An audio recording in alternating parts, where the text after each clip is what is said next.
Friends, welcome back to my channel. Brahmamudi serial ఈరోజు ఎపిసోడ్లో ఏం జరగబోతుందో ఈ వీడియోలో తెలుసుకుందాం. మీలో ఎవరైనా మన ఛానల్ని ఫస్ట్ టైం వాచ్ చేస్తున్నట్లయితే ఇప్పుడే సబ్స్క్రైబ్ చేసుకొని పక్కనే వచ్చే గంట సింబల్ని కూడా యాక్టివేట్ చేసుకోండి. నేను అడిగే 2 ప్రశ్నలకు సమాధానం చెప్పు చాలు. కళ్ళు మూసుకుని నీ మెడలో తాళి కట్టి జీవితాంతం నీకు తోడుగా నిలబడతాను. ఇక జీవితంలో నిన్ను ఏ ప్రశ్న వేయను.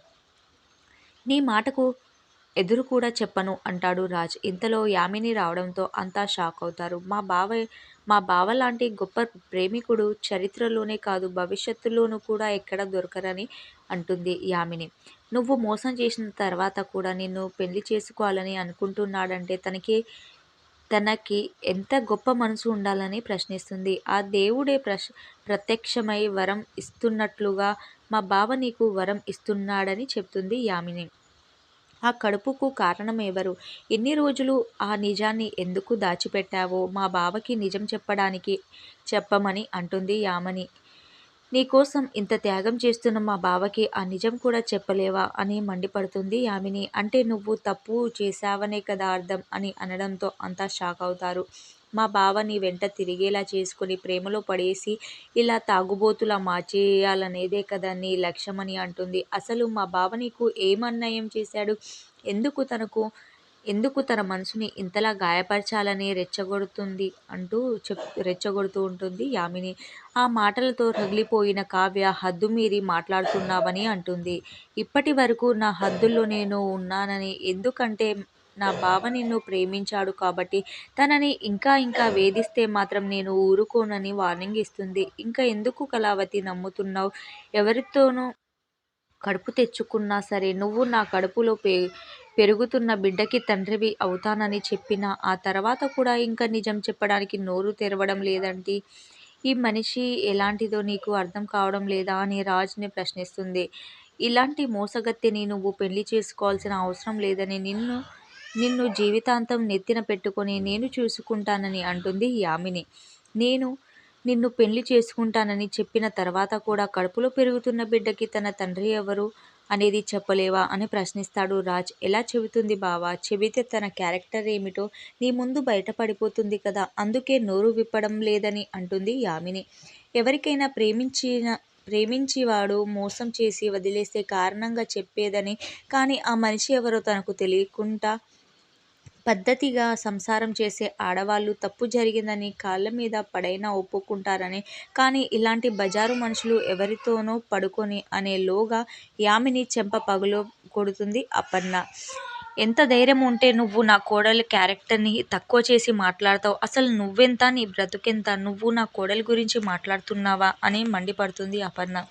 పరాయి మగాడిని సొంతం చేసుకోవాలని చూసే నువ్వు చిల్లర మనిషివి. ఒక కుటుంబాన్ని బాధ పెట్టాలని చూస్తున్నా నీకే క్యారెక్టర్ లేదని, అసలు నీలాంటి మనిషి నా ఇంటి గడప తొక్కడానికి కూడా వీల్లేదని వార్నింగ్ ఇస్తుంది అపర్ణ. తను కాదు, నేను అదే ప్రశ్న అడుగుతున్నాను. నాకు సమాధానం చెప్పగలవా అని అంటాడు రాజ్. తను ఏ తప్పు చేయకపోతే నిజం ఎందుకు చెప్పడం లేదు? ఈరోజు అటో ఇటో తెలిసిపోవాల్సిందే అంటాడు. నీ కొడుకుకి అన్యాయం జరుగుతున్నా నువ్వు తనకే సపోర్ట్ చేస్తావా అని ప్రశ్నిస్తాడు రాజ్. నిజంగానే తన తప్పు చేసుంటే క్షమాపణలు అడిగేదని, లేదా ఆ నిజమైన చెప్పేదని, కానీ అలా చెప్పలేదంటే యామిని అన్నట్లు నిజంగానే తను ఎవరితోనో అనేలాగా రాజ్ చెంప పగలగొడుతుంది అపర్ణ.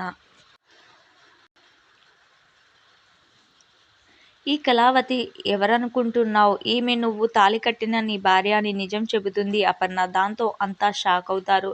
కావ్య నిజం చెప్పబోతుండగా అపర్ణ అడ్డుకుని, ఇప్పటికే ఆలస్యం చేశానని, అది నన్ను నానా మాటలు అంటున్నా కడుపు తీపితో కొడుకుకు ఏం కాకూడదని ఇన్ని రోజులు ఓపిక పట్టానని చెప్తుంది అపర్ణ. నా కొడుకే ఇలా దిగజారి మాట్లాడుతుంటే ఇక నిజం దాచడంలో ప్రయోజనం లేదని అంటుంది. నువ్వు నా కొడుకు లాంటి వాడివి కాదు, నువ్వు నా పేగు తెంచుకొని పుట్టిన కన్న కొడుకువి. ఆ మాటలతో రాజ్ షాక్ అవుతాడు. ఈ కుటుంబం నీది, నువ్వు పుట్టింది ఇక్కడే, పెరిగింది ఇక్కడే చెబుతుంది అపర్ణ. నీ పేరు రామ్ కాదు, రాజ్, స్వరాజ్. నువ్వు కళావతి అని పిలుచుకుంటున్న నీ భార్య పేరు కావ్య అని అంటుంది. కావ్య నిలతప్పడానికి కారణం నువ్వు. తన కడుపులో బిడ్డకి కారణం నువ్వు. ఈ దుగ్గిరాల వారింటికి వారసుడివిరా నువ్వు అని అపర్ణ చెప్పడంతో రాజ్ షాక్ అవుతాడు. శ్రీశైలానికి వెళ్ళిన మీ ఇద్దరికీ యాక్సిడెంట్ అయ్యింది. నువ్వు చనిపోయావనుకున్నామని అంటుంది అపర్ణ.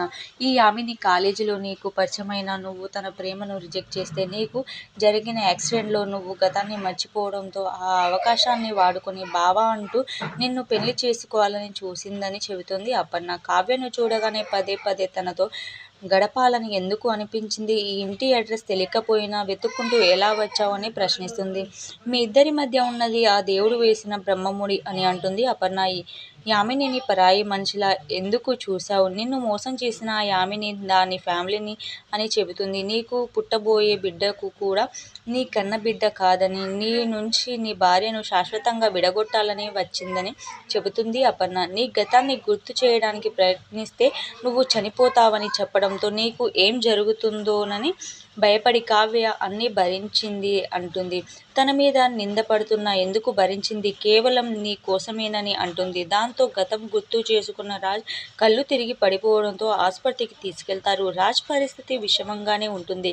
డాక్టర్ చెప్పడంతో దుగ్గిరాల ఫ్యామిలీ అంతా షాక్లో ఉంటుంది. ఏడుస్తూ ఉంటారు. ఇదంతా నా వల్లే జరిగిందని, నా ఆవేశం వల్లే వాడు ఇలాంటి పరిస్థితికి వచ్చాడని బాధపడుతుంది అపర్ణ. ఒక్కసారి కూడా ఆలోచించకుండా నోటికొచ్చినట్లు మాట్లాడానని అంటుంది. వాడికి గతాన్ని గుర్తు చేస్తే వాడి ప్రాణాలకి హాని అని తెలిసినా కూడా నేను చెప్పాను. దాంతో గతం గుర్తు చేసుకున్న రాజ్ ఇదంతా నా వల్లే జరిగింది అంటూ చెప్తూ ఉంటుంది. కానీ నేను వాడి ప్రాణం మీదకి తెచ్చుకోటాన్ని బాధపడుతుంది. దాంతో అపర్ణని ఇందిర, ధనలక్ష్మి ఓదారుస్తారు. నీకు మొదటి నుంచి అన్యాయం చేస్తూనే ఉన్నానని, నన్ను క్షమించాలని అడుగుతుంది అపర్ణ. ఇలాంటివి జరగకూడదని మా ఇంటికి ఎంత నచ్చజెబుతున్నా మేం